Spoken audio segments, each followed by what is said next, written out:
बिस्मिल्लाहिर्रहमानिर्रहीम।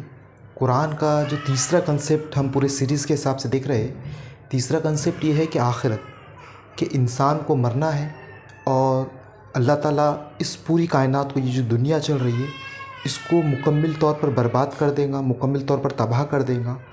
और फिर तमाम इंसान आदम से लेकर क़यामत तक, यानी आदम दुनिया के पहले इंसान, इन्हीं के ज़रिए से पूरी दुनिया में इंसान फैले, तो आदम से लेकर क़यामत तक, जब तक कि दुनिया है और दुनिया ख़त्म हो जाएंगी, तब तक के तमाम इंसान अल्लाह ताला के सामने पेश किए जाएंगे। और वो तमाम इंसान अल्लाह ताला के सामने पेश होकर अपने आमाल का हिसाब किताब देंगे। तो वही सबसे पहली बात कि अल्लाह ताला उन लोगों को वहाँ कामयाब करेगा जो सिर्फ़ और सिर्फ अल्लाह की बंदगी करते रहे, अल्लाह ताला को अपना रब मानते रहे, अल्लाह ताला को अपना खुदा मानते रहे, अल्लाह ताला को उन्होंने अपना भगवान माना और उसी के मुताबिक अपनी ज़िंदगी बसर की, उसके अहकामात के मुताबिक।